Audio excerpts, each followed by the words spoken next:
തമ്പുരാൻ, പഴങ്കഥ പറഞ്ഞ് മുഷിച്ചിലുണ്ടാക്കാന്ന് തോന്നില്ലെങ്കിൽ കോലോത്ത തമ്പുരാക്കന്മാരുടെ മത്സരത്തിന്റെയും കുടിപ്പകയുടെ ഇടയപ്പെട്ട് ജീവൻ വെടിഞ്ഞ ഒരു സാധു ബ്രാഹ്മണൻ ഉണ്ടായിരുന്നു. കാളൂർ ബ്രഹ്മദത്തൻ തിരുമേനി. തിരുവാഭരണങ്ങളൊന്ന് മോഷണം പോയപ്പോ ആരോ ആ പാവത്തിന് പഴിചാരി. സഹിക്കാൻ വയ്യാത്ത ആ കള്ളം കേട്ട് പാവം ബലിക്കല്ല് തലയിടിച്ച് പ്രാണം പിടിച്ചു.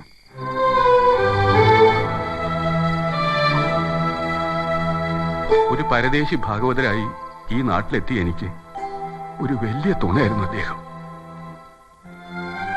ആ ആത്മാവിന് വേണ്ടിയാണ് ഈ യാചന. ഉത്സവം തമ്പുരാൻ നടത്തണം. നടത്തണം, നടക്കണം, നടക്കണം,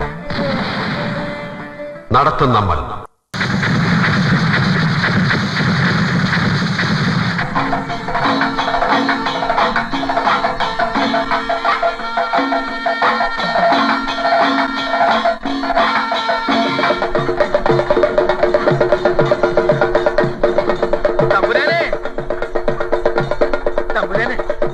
കണിമംഗലത്ത് ഉത്സവ കൊടിയേറ്റ് ആൽത്തറക്കാവിൽ കൊടിയേറ്റ് പൂജ നടക്കണു. കേൾക്കണില്ലേ മേളവും കഥനവെടി? 101 501 കഥനയാ പൊട്ടണത്. അവൻ ചതിച്ചൂലോ അപ്പ. ഇളയച്ഛൻ എന്തായി പറയണേ? അവൻ എന്തു കൂട്ടിയാ കൂടും? കുളപ്പുള്ളിയകത്തെ അറയിലിരിക്കുന്ന തിരുവാഭരണങ്ങൾ അനിയത്തിക്കാവിലെത്തണ്ടേ ഉത്സവം നടക്കാൻ? ശാസ്ത്രവിധി, ആചാരം ഇതൊക്കെ മാറ്റിയിട്ട് ഉത്സവം നടത്തുന്നു. അവനെ അന്നേ ഓടിക്കണമായിരുന്നു.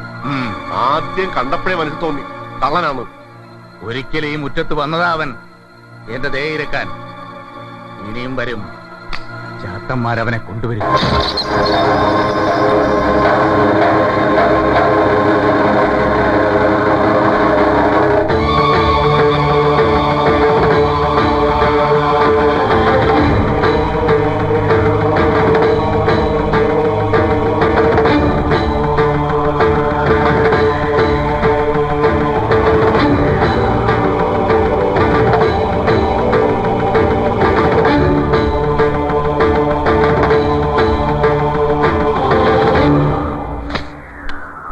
കൊല്ലം മുമ്പ് ഞാൻ മുടക്കിയ ഉത്സവത്തിന് നീ കൊടിയേറ്റ് നടത്തിയല്ലേ?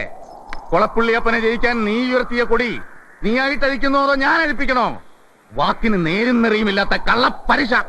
ഞാൻ വന്നത് കണിമംഗലത്തെ പാവങ്ങൾക്ക് വേണ്ടി അപേക്ഷിക്കാനാണ്. അവരുടെ വിശ്വാസങ്ങളും സങ്കല്പങ്ങളും നിഷേധിക്കരുത്, അതിനെ തടയിട്ട് നിൽക്കരുത്. ഒത്തുതീർപ്പിന്റെ സമാധാനത്തിന്റെ വഴിയിലേക്ക് ഇറങ്ങി വരണം. എല്ലാം ശുഭമായി അവസാനിക്കുന്ന ഒരു ദിവസത്തെക്കുറിച്ച് ഞാൻ ചിന്തിക്കുന്നുള്ളൂ. നീ ഒരു സൂത്രശാലിയായ കുറുക്കനാണ്. അപേക്ഷിക്കാൻ വന്നിരിക്കുകയാണല്ലേ? ആൽത്തറക്കാവിൽ കൊടിയേറ്റ് കഴിഞ്ഞാൽ 16-ാം നാൾ ഉത്സവം. അതാ കണക്ക്. കൊടിയേറ്റ് കഴിഞ്ഞാൽ ഉത്സവം നടക്കണം, നടന്നേ തീരൂ. നിനക്കറിയാൻ നടക്കില്ലെന്ന്. കുളപ്പുള്ളി അറയിലെ തിരുവാഭരണങ്ങൾ പുഴക്കരയിലെ വട്ടത്തറയിൽ ഞങ്ങൾ കൊണ്ടുവന്ന് തരണ്ടേ? പ്രളയം വന്ന് സർവ്വതും നശിച്ചാലും നിനക്കറിയാം അത് സംഭവിക്കില്ലെന്ന്. അപ്പ നീ അടവ് മാറ്റി അപേക്ഷയുടെ പുതിയ ഭാഷയുമായി വന്നിരിക്കുന്നു. കണക്ക് പുറത്ത് പോ.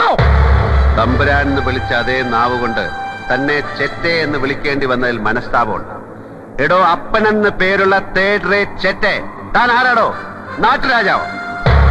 തന്റെ ഈ കളരിയും മർമ്മവിദ്യയും തരികട നമ്പറുമെല്ലാം ചെലവാവും ഇവിടുത്തെ പാവം ജനങ്ങളുടെ അടുത്ത്. ഇത് ആള് വേറെയാ. കളി ഒരുപാട് കണ്ടവനാ ഞാൻ.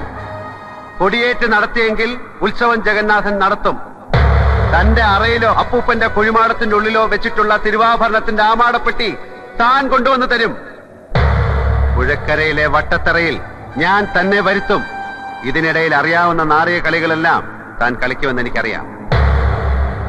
പക്ഷെ മറക്കണ്ട, ഒന്നും നടന്നില്ലെങ്കിൽ തന്നെ പച്ചയ്ക്ക് കൊളുത്തിയിട്ടേ ജഗന്നാഥിനി മണ്ണ് വിട്ടുപോകും.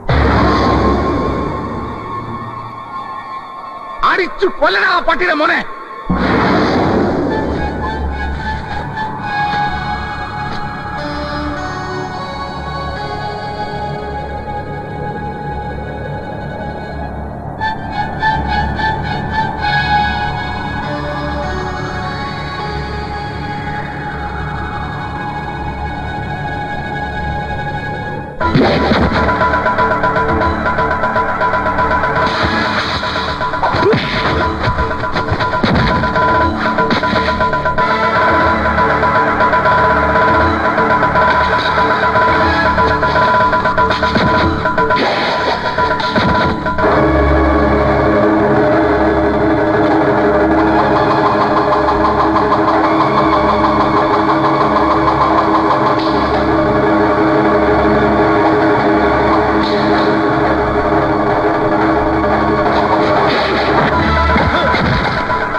കുറെ കൂടെ നെഞ്ചുറപ്പുള്ള ആരെയെങ്കിലും കിട്ടുമെങ്കിൽ വിളിച്ചു കൂടെ നിർത്ത്.